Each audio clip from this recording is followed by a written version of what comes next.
Welcome to the Q&A series where I answer your questions. Now, I wanted to do this very organically and naturally on this channel because I do get a lot of questions coming through, and sometimes I can't always just elaborate a lot in my Instagram stories. And so this is where my answers are going to go. So the question that has come through this week is, what signs could there be that a photographer may not be ready for 5K clients yet? Now, I thought this was a really great question because I know a lot of you, where you are at the moment in your photography or videography journey, you're ready to attract high-paying clients into your business. And that seems to be like one of the major struggles that so many of you are going through right now. So in this Q&A, I'm going to break down some of the signs that you may not be ready to take on those 5K clients. So really get honest with yourself when you watch this. And the thing is, once you identify these signs, the things that are stopping you from attracting high-paying clients or whatever it is really that you want in your business, then you can move ahead to fix it. You can move ahead to make tweaks. You can actually move things along because you've identified, oh, that's a block for me. There's resistance there. I have leaky energy in this part of my business. You clean it up. Now, the first thing, and probably the most obvious, is the quality of your work. And you will know this. You will know if your work is good enough to attract a 5K client to your business. And the way that you can probably tell is you look at the people who are attracting high-paying clients, 5K, 10K projects into their business. You look at the quality of their work. And if you believe that your work is on par with theirs in terms of quality, then yeah, you're probably ready to take on a 5K client. But there might be other things that are standing in your way. For a lot of photographers who are in that like 3 to 4 year mark in their career, your work is good. Like your work is premium, it's high quality, you've got the photography skills.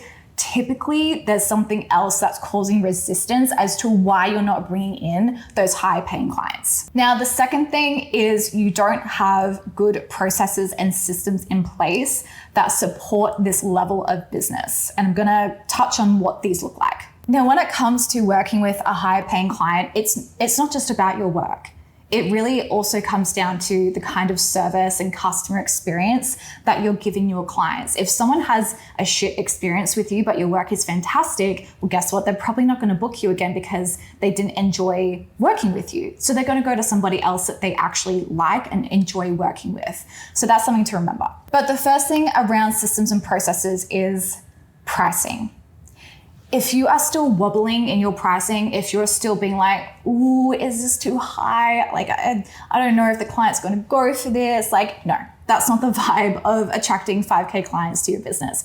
You have to be so stable and confident in the prices that you have set for your photography or videography services that you're just like, here's the quote. If you need to refine it, yeah, we can talk about how to refine it, but we don't wobble in our pricing. That has been probably one of the biggest shifts that I've personally been through in my own journey. I don't wobble in my pricing. My prices are what they are. I fully back my service. I back my value. And if a client doesn't have the budget to work with me, then that's fine. There's someone else that they can work with. And I attract clients who do have the budget to work with me. And part of this is that if you believe you are undercharging for your services, that's wobble. That means you aren't sure. There's some uncertainty around your pricing. You have to clean that up. If you want to attract higher paying clients into your business, you have to clean up how you feel about your pricing. So while you are quoting a project, if you're like, ooh, like maybe I should just like take off $200 because maybe they won't be able to afford it. We don't project our assumptions about our clients onto our quote. Your prices are what they are, period. And you need to fully back that for someone else to respect your value and your pricing. Now, the second part to pricing is if you don't have a set way that you calculate projects, like the same formula that you use to calculate a project over and over again, then this means that you don't have a good system in place. So if you're just kind of whipping a number out of thin air and you're like, yeah, that feels good. I think the client could afford that. Let me roll with that number. That's wobble. That's not backing yourself because you're just going by what you feel. You need to have a set way on how you calculate every single project so that it remains the same, right? And so something that we do in our business is we have a pricing calculator. And so every time a quote comes through, We use the pricing calculator. We have our rates set into that calculator, and everything is calculated in the same kind of way. Now, what this does is we're able to then present our client with a full breakdown of their project. So again, if you are emailing a client a quote and you're like, yeah, it's $2,000 for 10 photos, and you have zero other breakdown on what this project entails, they can't see where their budget is being spent. And especially if you're working with a higher paying client, they need to know where their budget is going. And this is so they can actually make creative decisions to do with the project. They may want to increase the budget based on what you've presented, or they may want to decrease it based on what you presented.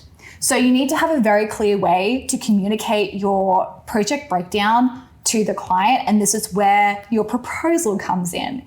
And as soon as we introduced a proposal into our business many years ago, this is when we started to convert high-paying clients, because they could actually see the value that we were providing, the value that we were breaking down for them. It's all very transparent in terms of how we're spending the budget and where it's going. And this is a very basic system. If you don't have this in place, clean this up. Make sure that you have a professional onboarding experience for your client, because you're not working with small business, small budgets anymore, right? You're working with brands who are probably quite established.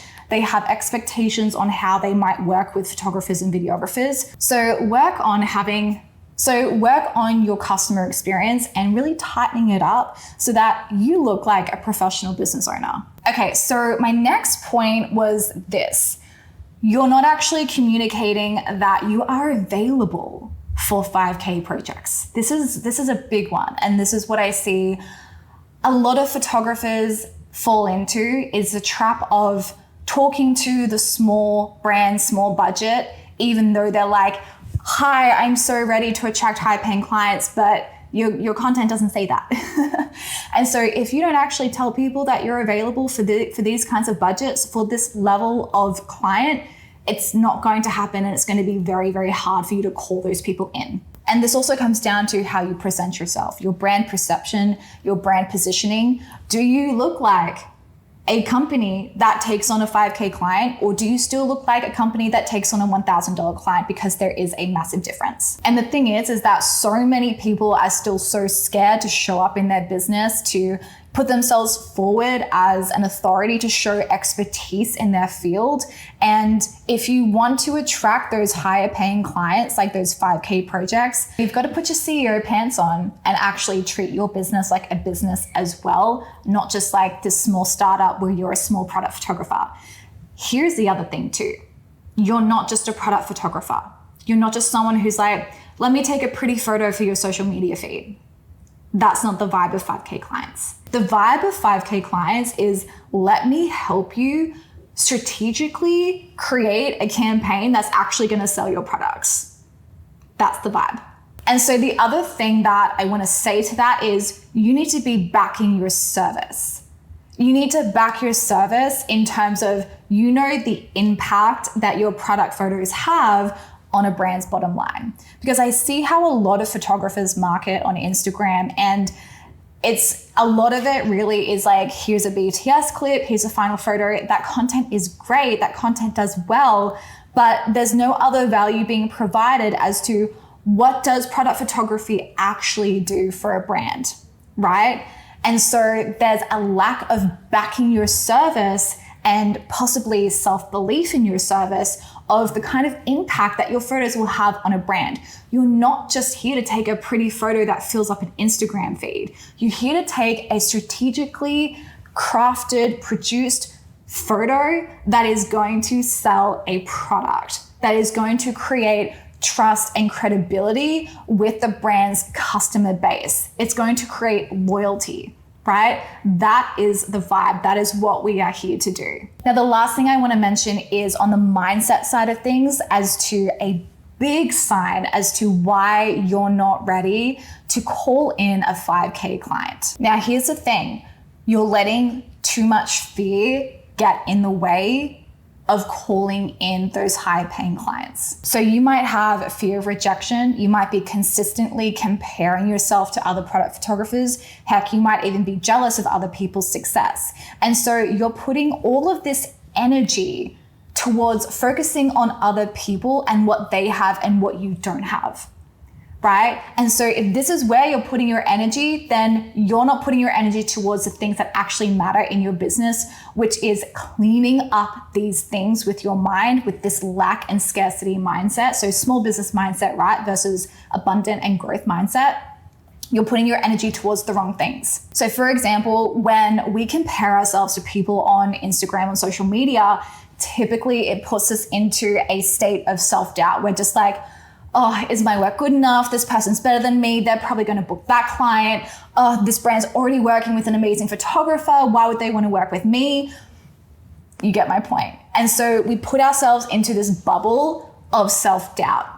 And if you're constantly sitting in that bubble of self-doubt, then you're not going to be able to call in those 5K clients because you're consistently doubting your abilities to actually do a good job. If you don't actually believe that you're going to do a good job for this 5K client, it's not going to happen and you're going to self-sabotage in some sort of way. If you're constantly comparing yourself and feeling self-doubt, you have to start cleaning that up. And if social media is something that is triggering that, then you need to consume less, create more, consume less, and start really strengthening your self-belief around your photography skills, your skills as a business owner, and your own place in the industry. And the other side to that is you might be very comfortable where you currently are, and sometimes we can be a little bit too complacent.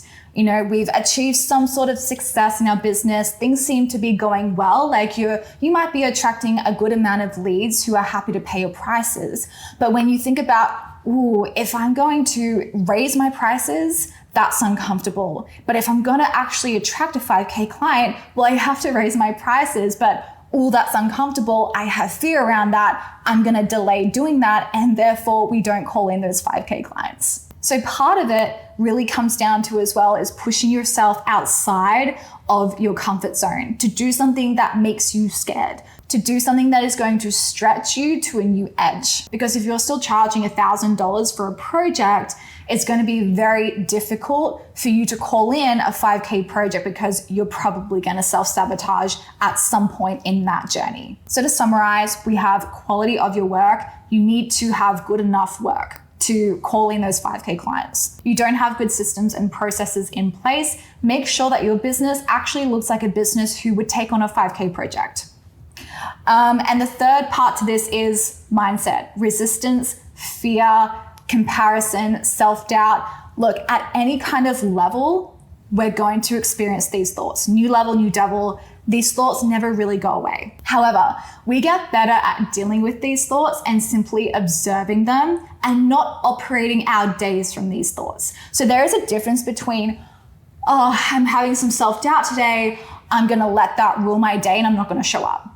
Versus, I'm having some self-doubt today, but I'm still going to get on with the things that I need to do. And I'm still going to show up anyway. And I'm not going to allow myself to operate from this lack mindset.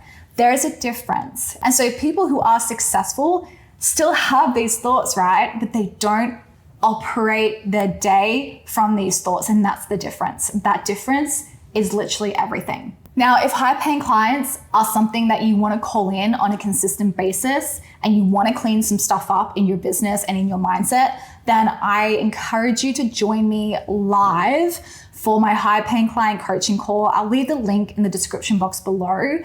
This conversation is going to be very potent. I'm going to be talking about the exact things that we've done in our business to attract high-paying clients and the things that we continue to do to ensure that we call in those high-paying clients. So it's going to be a very deep conversation and you'll have the opportunity to ask more questions on that coaching call as well. So if you're interested, I'll pop that link below. Now for the next Q&A video, if you have questions, drop them in the comments below and I might make a video on it. But I hope that you enjoyed this little bit more of an organic conversation. I'm going to be doing more of these on my YouTube channel. So thank you for joining me and I will see you in the next video.